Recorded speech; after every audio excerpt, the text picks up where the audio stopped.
In this video, you will learn about functions.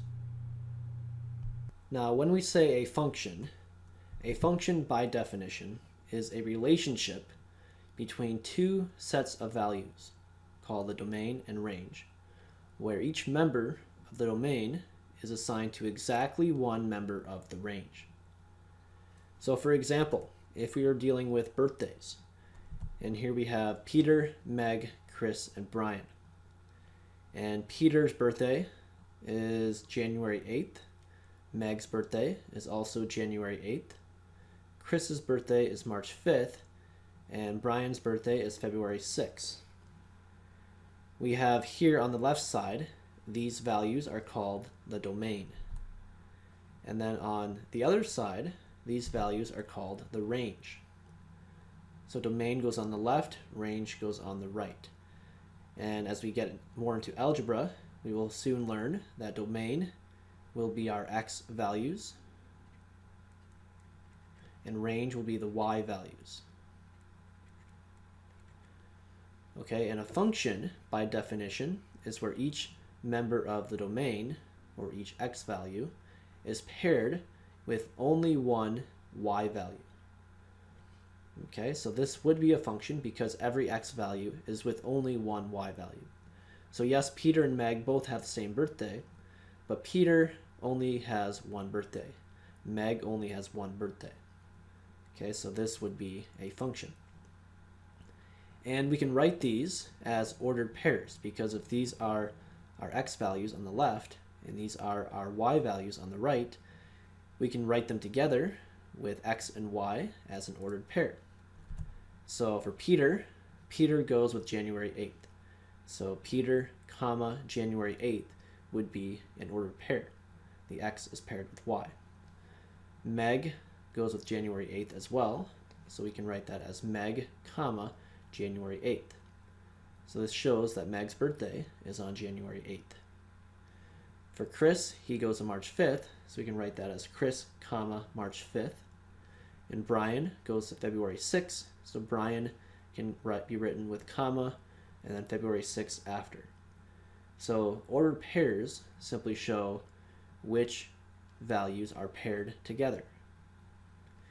Now if we had a similar scenario, but a little bit different here, we have Peter going to January 8th and Peter also going to March 5th. And then Meg, Chris, and Brian are the same. Well, here, Peter has two birthdays, January 8th and March 5th, which does not make sense. So therefore, this would not be a function because we cannot have our x value paired with more than one y value. So because of this, this is not a function. All right, this is not a function because we have more than one y value paired with one x value. Now, when we write functions, there are different ways that we can represent them. So as we saw in the last slide, we could use what is called a mapping diagram, which is where we drew the arrows to the different parts. We can also have tables, and we can also have graphs. So here, we see a table and a bar graph with the same information. So this table is showing the different locations in the United States with their average precipitation. So we have Georgia, Florida, Nevada, California, New York, and Washington. And here is given the precipitation, which is the rainfall or snowfall in inches. So we can write it as a table like this, which is maybe a little easier to read sometimes. But there are times when it's helpful and maybe more convenient to just be able to see it all in a picture. So right here, we see a bar graph, which is one way that we can represent a function. So with the bar graph, notice that each column represents a set of data. So here, the green column at the beginning, this is for Atlanta, Georgia. The second column is for the Jacksonville, Florida. Then we have Las Vegas, Nevada, etc. So for each column, Notice on the left side, we have different numbers. So we have 0, 10, 20, 30, 40, 50, 60. These are labeled, and it's kind of hard to see maybe in the picture, but that is your precipitation. Okay, so that is precipitation in inches. So for Atlanta, Georgia, the column goes up right before 50 because the precipitation is 49.7. So this picture shows me very quickly what the precipitation is. Then Jacksonville, Florida was more than 50, so it goes above this 50 mark, and that is more specifically 52.4. So we can tell just by looking at the picture that Jacksonville has the most rain or precipitation because the column is bigger. And we have that for all the columns as well. So we can create a bar graph based off the table. And it's called a bar graph because of these different bars going up. So the bars or columns. In addition to bar graphs, we can also create a different type of graph. So this other kind of graph is very useful if you are looking at a certain period of time. So we're trying to see what is the trend over maybe say the last 40 years or 100 years. So what we can do is if we are dealing with something maybe like population, for example, we could have a table. And by the way, this is actual data as collected by the US Census Bureau. And if you have a table, we can kind of see the trend a little bit, but it's helpful if we can create what is called a broken line graph. So what we do is we basically plot these different points on a graph and then connect the dots with line segments. So for example, we see down here on this x-axis, we see the years going by 20. So 1880, then 1900, 1920, 40, 60, 80, 2000, and 2020. And then your y-axis is the US populations in millions. So what I do is I create a point with each of these values. So right here, for example, would be 1900, comma, 76. So that means I go over to 1900, that is my x value. Then I go up to 76, which is right here, to get that first point. Then I do the same thing for the next values. So 1910 and 92. So I go over to 1910, which is halfway between 1900 and 1920, and go up to 92, which is this point. And then I connect those 2 points with a line segment. I do that again with 1920 and 106. So I go over to 1920, which is right here, then up to 106, which is a little above 100, and then create a line segment between the last 2 points. And I keep doing that with every set of values. And then I connect the segments, or connect the points with a line segment, and put it all together into one graph, and this is called a broken line graph. And this is very useful to very quickly see the trend visually of what has been happening over a given period of time. So we have learned how to represent functions with a mapping. We've learned how to represent with a table, with a bar graph, and now with a broken line graph. And another way that we can represent functions is by an equation. And we can write different equations in what is called function notation. So let's take a look at this illustration and determine how we can write this using function notation. Tickets to the 5K race cost $25 each. The expense to organize the race is $500. Write a function that shows the relationship between the number of tickets sold and the profit. So we know that profit would be what you make. So what you make minus your costs, right? So what we make is based off the number of tickets. So we sell $25 for each ticket. So if we sell 0 tickets is $0. 1 ticket is 25 times 1. 2 tickets is 25 times 2, etc. So the money that we earn is going to be 25 times the number of tickets. So 25 times number of tickets. All right, and then we subtract the cost, which was 500. So the profit is $25 times the number of tickets minus $500. Now in math notation, we can use the letter P for profit and N for number of tickets. So our profit, or P, equals 25 times N, or number of tickets, minus 500. So this could be a way that I represent this example with math notation. Now we have some terms as well to be aware of. Domain is going to be what we can plug in for our variable. So in place of n, that's going to be our domain. So domain is the number of tickets. So domain could be any number of tickets. It could be 0 tickets, 1 ticket, 2 tickets, etc. Okay, so your domain would be each of these. Your range would be your p-value, or your set of possible profits. So your range could be anything.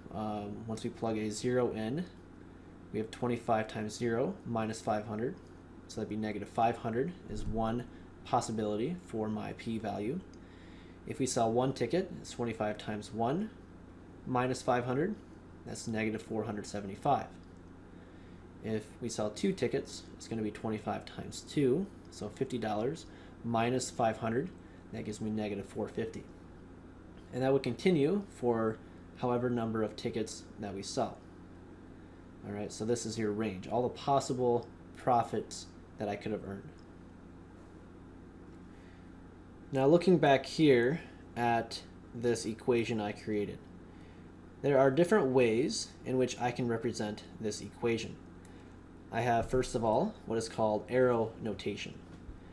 So looking at the same equation, I could write it like this, where I have P colon N, arrow, and then 25N minus 500.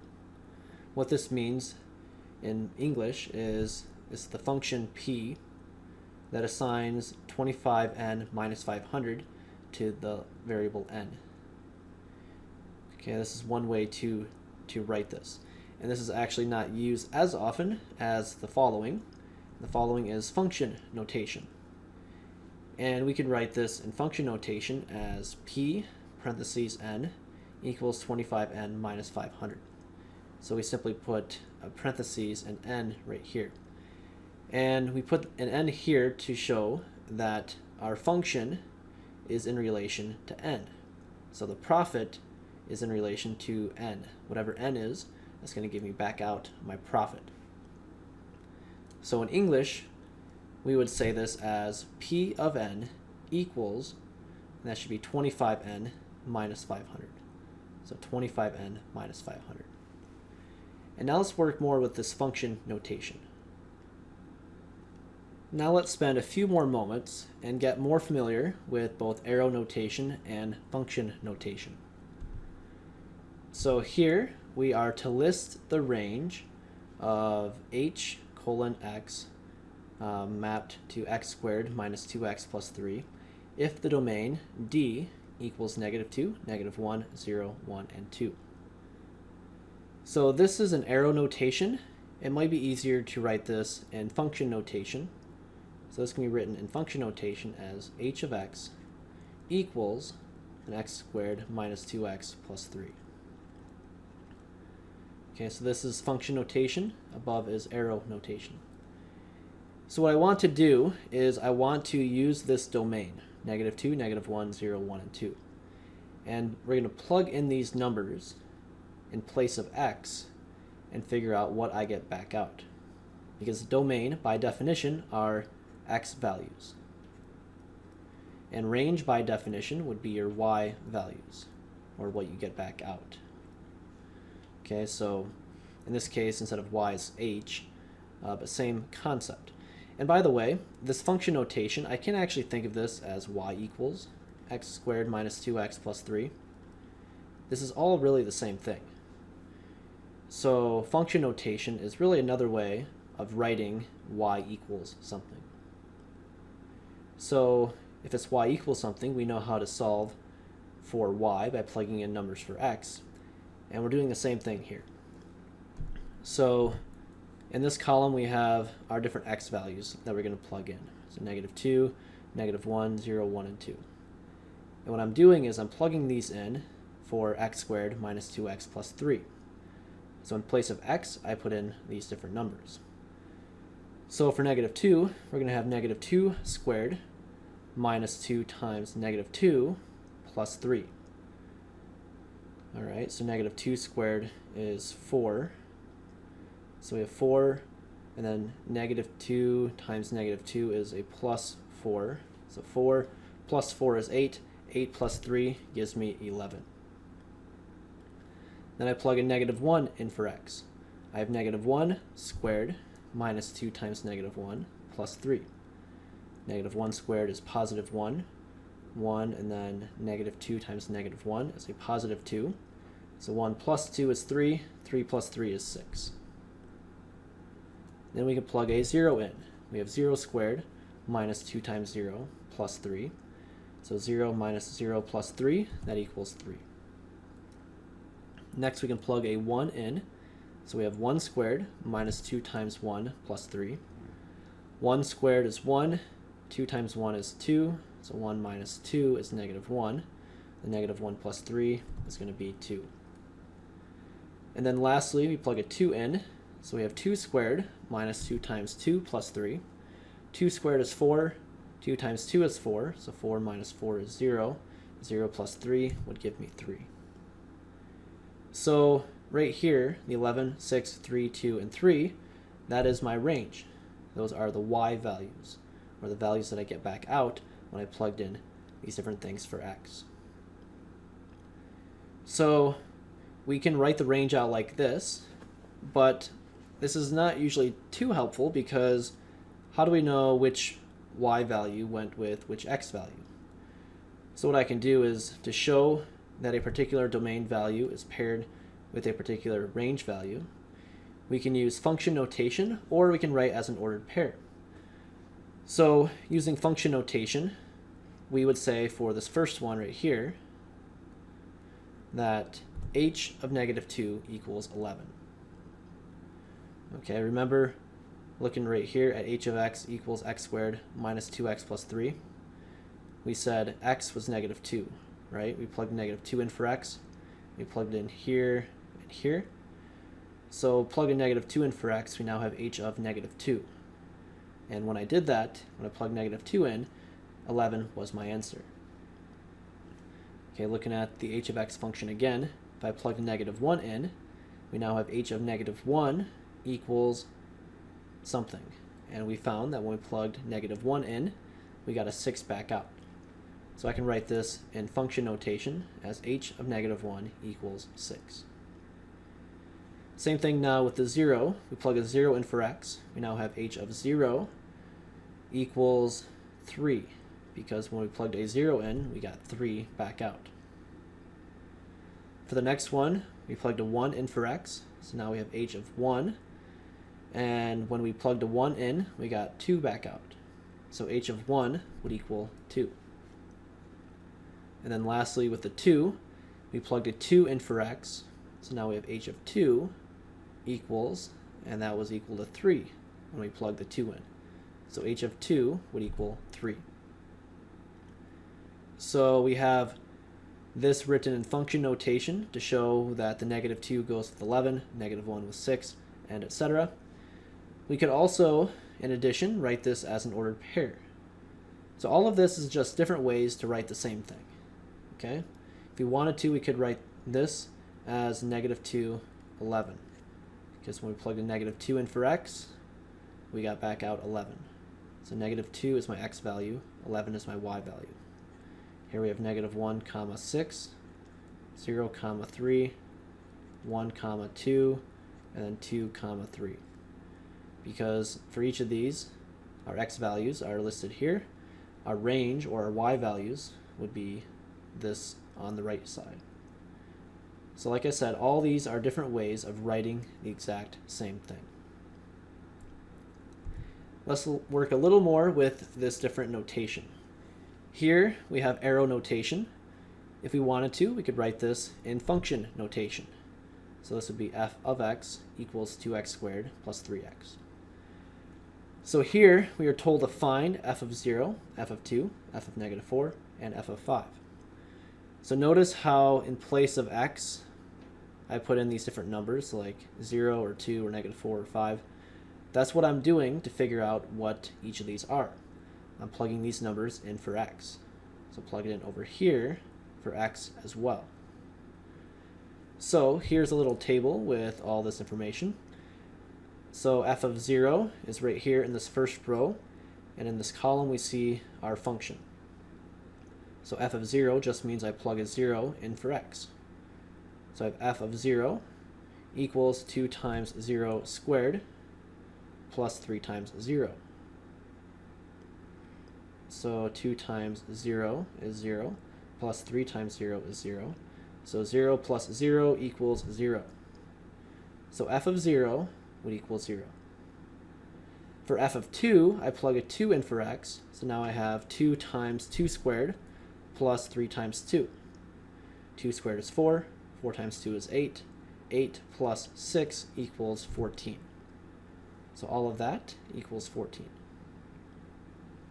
F of negative 4, I plug a negative 4 in for x, so now I have 2 times negative 4 squared plus 3 times negative 4.